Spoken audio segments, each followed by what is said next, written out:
Let me play a couple interviews from Chiller Theater. Chiller Theater used to be a horror movie presentation on weekends here in New York. I know that. I think they had it around the rest of the country, too. So they had a horror convention. A lot of different celebrities were there. I haven't heard all of these. I heard one or two, but they're kind of interesting. Richard and J.D. first get a hold of Billy West. For those of you who are fans of Billy, who used to work on our show, Billy explains why he left the show, and he explains who he hates on the show. Billy, very, very candid in this. Really? We actually work for Howard. We work on Howard's show. Oh, so you don't make any money? A little bit. For a real living. So what happened with you and Howard? Why did you leave the show? Because I asked for a raise, and nobody would return my calls. So I just got up and left. You know, I'm not a victim. I'm 55 years old. I had to go make a fucking living. Was there anybody at the Stern Show that you disliked? I didn't love Ralph so much. So you and Ralph, what happened with you and Ralph that you didn't like him so much? He got really aggressive with me one day. Then he started some crap with me out of the blue one day. And, I had nothing to do with him. I didn't give a fuck what he did or what happened to him or anything. I was just minding my own business. And I had a hair transplant done. And I wore this Yankees baseball cap, and he comes galloping in out of fucking nowhere one day into Gary's office, grabs my head and starts squeezing it like that. And I got up and I was like, what the fuck do you think you're doing? I'll knock you through that fucking wall. And he goes, yeah, you would too. You're a psycho. You're a fucking psycho. And I said, I was this close to punching him in the head with a business end of a fucking pen. Like that. And then he just galloped off. He said, well, your head shouldn't have been in the way. I never forgot that. I never had anybody do that to me in my life. Like, just come out of nowhere. I never understood it. I never will understand it, and I don't care to understand it. So you would never talk to him to try, to have him apologize to you? Or why would I go out of my way to do that? Well, there it is. It's a very telling story, isn't it? There's a couple of obvious questions there, though. I mean, obviously, did you know that he asked for a raise, Howard? No, I didn't know he asked. What happened was, he said, he only worked for us. He really didn't work for us. Right. He worked for the radio station. He was part of the production team. And to do voices. And Mel Karmazin had said to me, the way I found out about him, he says, listen to this tape of this guy, tell me what you think. I go, I think he's terrific. He does all these voices. Right. I said, if you're hiring him, I would love for him to appear on my show, too. Can you ask him if he would? So I guess part of his overall deal that he made with the station, he was supposed to do production. He did all commercials, and he'd do funny voices on the commercials. Right. So I would have him sit in. So he came to me and he said, I'd like to be a permanent member of your show. I go, I'm thrilled. That sounds great. I'm all for it. I'm going to say something to Tom. He goes, well, I'm negotiating with him now. I said, okay. Tom said he was handling it. Next thing I knew, Billy left. Billy was gone, yeah. And I was like, well, what happened to Billy? Well, they couldn't come to a conclusion on a deal. And I went, oh, my God, Billy's so great. I mean, that's exactly how it went down. Man, that's horrible. And all I ever did say to the station was, I think Billy's a real talent. I think we should keep him in the company. Billy didn't want to do this commercial work anymore and the production work. He just wanted to be on our show. And, I mean, who wouldn't want Billy? Plus, he was becoming famous. I remember listening to him and going, my God, that guy's the funniest guy ever. Yep. So that's how that went down. But I don't know, somehow, like, even in that explanation, it seemed like Billy was mad at me that I wouldn't pay him. And it's like, I would have paid Billy. I mean, there was definitely a passive-aggressive tone to that. Yeah, I know, but I feel bad because I love Billy, and I don't know, I always think Billy's angry with me somehow because he never comes on the show and, like, hangs out. And no, he said he would come on anytime. Oh, really? We've asked him a number of times, but he hasn't ever shown up. Yeah, because I love Billy. Yeah, he loves everybody. And I was sad when he left. I was like, oh, fuck, we lost this great guy. Billy. No, we interviewed him for a while. I mean, I just pulled the best part, but he had real nice things to say about everybody, and he's not bitter at all. Oh, good, okay. I don't know. I just feel so bad that... I liked him so much, I don't even mind admitting to you that when Jackie left, I remember discussing it with writers at the Norm Show that we all heard the rumor was he was going to take this job. Jackie, right. We were like, my God, this is going to be the greatest thing ever. Yeah. Well, Billy... he went out to the West Coast. We lost him. That's it. That's how it worked.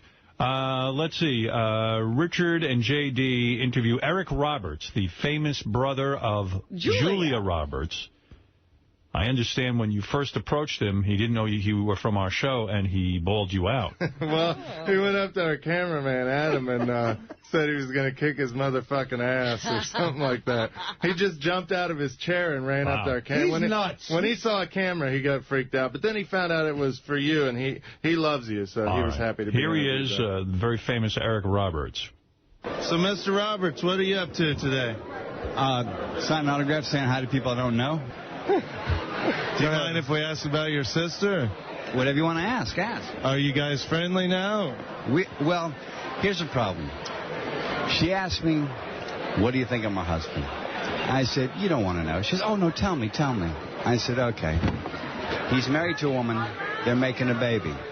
Then the movie star makes eyes at him, and he divorces his wife, and he goes out to the movie star. I don't think much of him. Get out! Get out of my house and never come back. That didn't really happen, though. Are you circumcised? Indeed. How heavy is the fattest chick you ever banged? 165 back in 1983. Who's your favorite porno star? Oh, it's that girl who got all the pornos back, who was a minor. What's her name? Tracy Lords. Tracy Lords was it for me. Is it for me. Even when she was... In fact, she's a friend of my wife's, too. What? Even when she was underage? I don't go for underage, but she was talented. She was talented. I agree. Yeah. Thank you, Mr. Roberts. It was great talking to you. Robin, I miss you. I love you. I think about you. I fantasize about you, and I can't wait to see you. What would you do to Robin's titties? Oh, God. To her what? Her titties. That is so adolescent of you to call breast titties. Robin, I'd never do that to you. What would you do to her breasts? Make them happy. Make them stand up and applaud. There you go. Thank you, Mr. Roberts. I was quite shocked with Eric's story about what he said to Julia Roberts. But he said it didn't happen. It sounds like it did. It's hard to tell. I don't know. He said it never happened. I don't think Julia talks to him, so I don't think it actually Well, happened. obviously he doesn't think much of her husband. Right. Based on what he's read. Right, exactly. I mean, you get at least that out of it, yes. right? But let me ask you this. If Julia was talking to him, do you think he'd tell her that? I don't know. Maybe. He's a pretty outspoken guy. He is. I just wonder. Maybe you try to keep the peace. You know, he doesn't have to live with the guy. There was a guy, 3 movies in his young career. He was like a young De Niro. You had The Pope of Greenwich Village. That Train. Runaway Train. And Star 80. People thought he was like the next fucking thing. Richard and J.D., I'm going to skip Mason Reese. Well, he's on Heroes now. He's making a comeback. Oh, is he really? Yeah, he's good. He's a good actor. Richard and J.D. interview a convention goer. This guy's pretty funny. He's like, what's up? It's J.D. We are here with a fan of the Chiller Theater Convention. What's your name? Stuart. Stuart. What exactly did you come to see in specifics? Well, let's see. I came here for the experience, the convention experience. And I also came here to see some of the celebrities, like specifically Robert Beltran and Wally Wingert. Yeah. How old are you? 40. I'll be 45 in October. And when was the last time you got laid? Ha ha ha. Have you ever met a girl at one of these conventions or anything? As I said, I mainly go for the experience and interaction with the celebrities. Richard, do you have anything to ask him? Hopefully it's something intelligent. Do you live with your mom? Well, that doesn't really have much bearing on the convention scene, does it? When did you lose your virginity? As I said, well, it looks like we're really getting a load of intelligent questions today.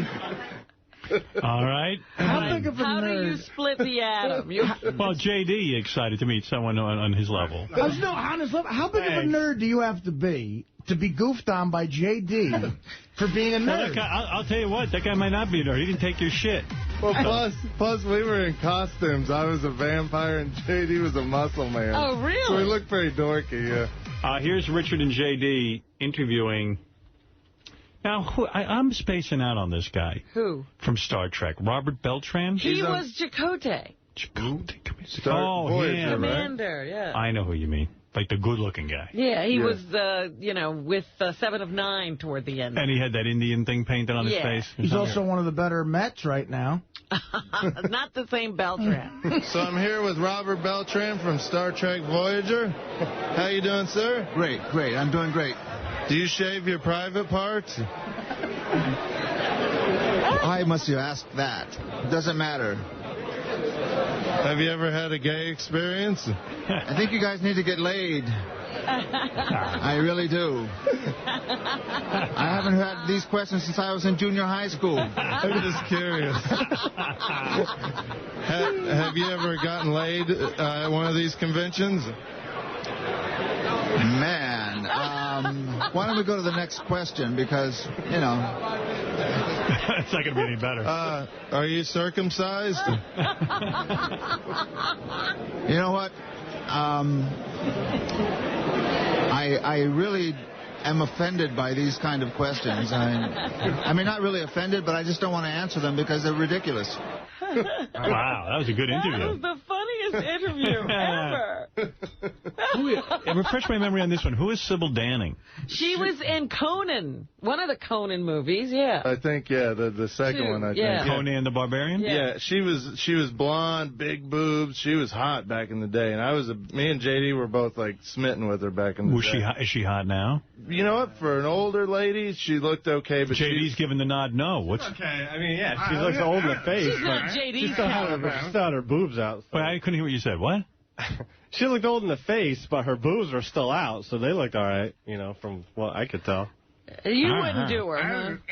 I wouldn't say that. I don't know. He would do her boobs. Her boobs were still out? Yeah, she had, cleavage going on. I don't know who she is, but here's Sybil Danning. You like her Now, in the I must confess, I've been a big fan of yours for a while now. You sort of got me through a few lonely nights back in my teenage years with the Howling 2.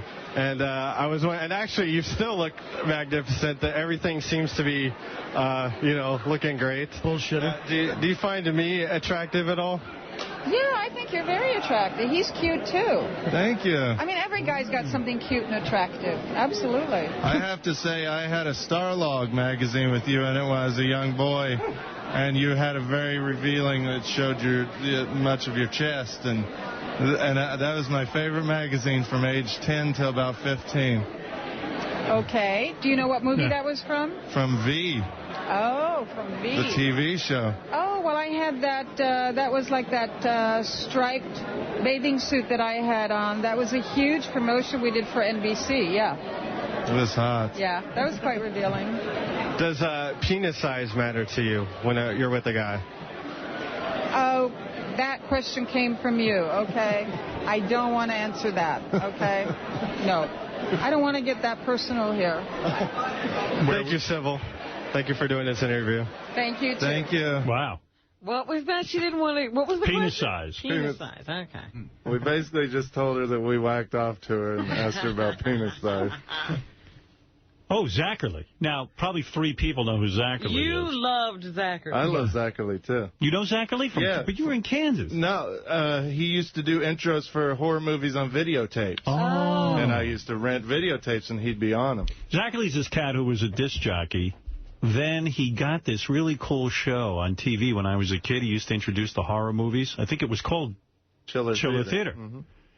And then Zachary was also a rock and roll DJ at WPLJ in New York. And he talked like this. But his TV show was funny. He used to keep his grandmother in a crib. And he'd come on, between the movie breaks, like in the commercials. Right, And he'd go, oh, Grandma, are you all right? Oh, she's biting my leg. I mean, I don't know. He was just weird, He was in full Dracula makeup. He was the first person to be one of those horror-type hosts. Yeah, right? He was way cool. Did he have, the bad makeup because he did it himself? He looks like he died. I mean, it was just unbelievable. I just looked him up online to see what his age is, because he's got to be an old guy, and he sounds great in this interview. He's going to be 89 this September. Wow. Yeah, he was a rock jock. He'd be like, hey, this is Zachary, WPLJ. We're going to play a little Boston for you. You know, like that. It was just weird. I remember about 10 years ago, you did it like an hour imitating Zachary one morning, and I was like, that's the coolest thing ever, because it was just so funny, and not too many people know of Zachary. All right, this is Richard, and we're here with the legendary Zachary. Yes, that's true, yes. I feel very legendary. How you been? Now, you did a lot of work in radio also. You've worked with Howard Stern. Yes, when I was on WNEW-FM in the early days of FM radio, and I used to get phone calls from people on college radio stations, and he was one of them. He says, that's so not true. He said that you called and asked him how to get on college radio. Never. How to get on radio. Not true. Now he's responsible for your career? I wonder if he's just senile or he just like kind of, maybe he just kind of is. He's making this up? I'm thinking of Howard K. Stern. Yeah. Zach, how do I get on radio? Zach. I said, well, you know. Yeah, and everyone took my calls. You know. Hey, Zach. Hello, Howard. I didn't know you'd be. I would have dropped dead to talk to Zachary. I was thinking he was like my hero. He might be making a joke, too. I see. But I thought maybe it was true. No, not true. I got to think quick, and I said, is there a radio station at college? Oh, yeah, he said. Oh, right away. That's a good excuse for me. I said, oh, well, get a lot of practice. And then when you get out, go to some small station. And then tell them your experience and all that, and see if you can get a job. And he said, that's what I did. And here I am. And now he's bigger than everybody, you know, on the satellite. And you had a big part in that. Well. And when I'd meet him in the hallway during the weeks, whenever I was in the station there, coming down the hall, we'd meet each other. He'd get down on his hands and knees and, and salam to me. What station is he? We never worked together. We worked at K-Rock together, Howard. He was at K-Rock? Yes, he was. He said he sat in your chair on Saturdays. Oh, he worked on the weekend. No wonder I never saw him. He was around a couple of times. We would run. Yeah, no, I would see him once in a while, but I didn't realize he worked there. I don't remember that at all. John Zachary, WPLJ, here with Leonard Skinner. No, Zach. Oh, Zach here. He could have been like Alan Freed at that age, because 50 years ago he was in his late 30s, and that was the beginning of rock and roll. He was way too old to be doing it, I mean, he was just like an older guy. He even sounded weird on PLJ. He'd be like, oh, Zach, huh? Meanwhile, he sounded old. Yeah, you'd expect him to introduce Glenn Miller Orchestra or something, not Boston. My master. No, he apparently loved this show. We had a lot of fun getting around. Well, you say hello to Howard, will you? I will. Do you got a message you'd like to give to Howard and all his gang? Yes. Behave yourself, Howard. You see that laugh? After his grandmother would eat like human flesh, and would be like, oh, Grandma, all right, oh, easy. You go eat that leg. I'll be right back. Oh, John Zachary. Zachary here. Oh. He was real creepy. He was in like a dungeon or something, right? Yeah, remember that hand that would come out of the ground with 6 fingers on it? Yeah. So I'd count the fingers each time. Make sure it was still the same thing. What's this? Richard and J.D. interviewed David Arquette. Well, we just heard from him. Yeah, that was... he just walks off. That last one that's there... They get a hold of a fan, and it's just Richard tormenting one of those fans for 3 minutes. Hey, how's it going, guys? How's it going, guys? How's it going, guys? How's it going, guys? I have earplugs on, so... Oh, I said, how's it going? I'm here at the Chiller Theater. What? Say the first thing, I'm sorry. How's it going, guys? Can you hear me? What is it again? I said, how's it going? I'm here for the Chiller Theater convention. No, the first thing. I said, how's it going? How's it going, guys? Is your mic on? Check. Is this on? Oh, that's why. Now it's on. I'm sorry. How's it going? You sure this is on? I couldn't hear that. How's it going? I'm here for the Chiller Theater, Toy Model and Film Expo. I got the last part, the Chiller Theater, but what was the first? I said, how's it going today? How's it going? Can you hear? Did you hear it, I'm not hearing shit, bro. What? You can't hear anything? I'm here for the Chiller Theater, Toy Model and Film Expo. You guys having a good time today? Hello? Can you hear me? Hello? Can you hear me? No, I'm not hearing anything either. Hello? I'm here for the Chiller Theater, Toy Model and Film Expo. How's it doing it live? Yeah, usually you're on the phone. It's fun. It's hard not to laugh. Yeah, it's that Gilbert thing that he did to that guy, but it's live. That's great. What does this guy look like? He looked like a convention goer, like kind of a little overweight. Are there any girls there that go for these things? There's about 2 hot chicks out of like 5,000 people. Yeah. There must be some hot chicks who sign autographs and stuff. There was a couple. There was a couple from that Grindhouse movie that were pretty hot. Rose McGowan was on the cover of Rolling Stone looking pretty good. Her And Rosario, yeah. It says, how's it going today? I'm here for the Chiller Theater Toy Model. I heard today. Uh-huh. What was before that? It says, how's it going, guys? I'm here for the Chiller Theater Toy Model and Film Expo. Model. I heard model. Hold on. How long does this go on? Not too much longer. And then we just... I'm here. What? Then we get him with something a little different at the end, too. Here for the Chiller Theater Toy Model and Film Expo in New Jersey. Can you hear me? Hello? Hello? For the Chiller Theater Toy Model and Film Expo? Hello? I'm here for the Chiller Theater Toy Model and Film Expo. Isaac. Can you hear me? It was working earlier. Hello? You can't hear it? Hello? Hello? Can you hear me? Hello? Hello? Can you hear me now? I'm sorry. Well, thank you. Oh, you're welcome. Thank you very much. Nice to meet you. Hope you have a great time here today. Thank you so much. Nice to see you.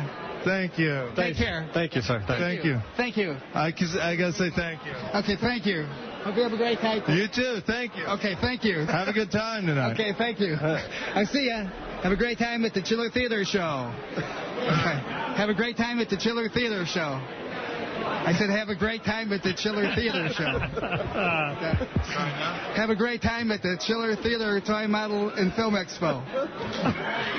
The Chiller Theater Toy Model and Film Expo. Oh, thank you. Thank you. That guy really wanted to be on the radio, didn't he? He just stood there all day, it seems. Do you have a picture of him? We have video of I got to see what he looks like. That's way cut down, too. We did that for a long time. Oh, no. It's odd that there's no hot chicks there. You wouldn't see, like, Kim Kardashian walking around? All right, thanks, guys. All It's right, J.D. you. and Richard over at the Chiller Theater Expo. Horror Expo. How could you forget the name? Have a good time. Chiller Theater Show. Steve Langford, John Hine, they have updates for us. Let's go check in with the boys. Steve.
Chào cả mọi người.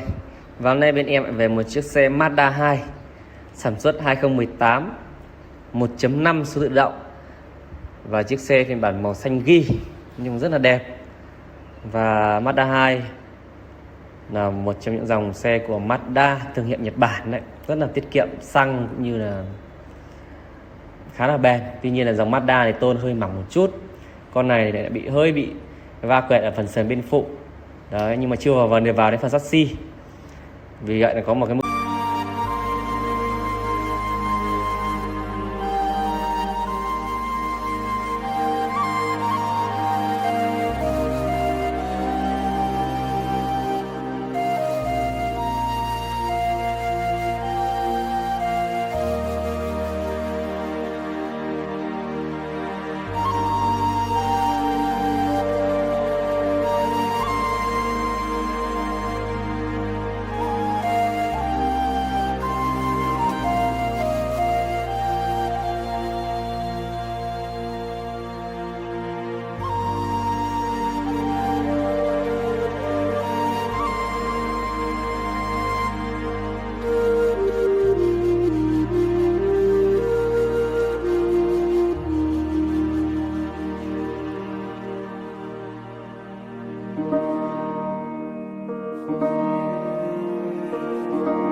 Bye.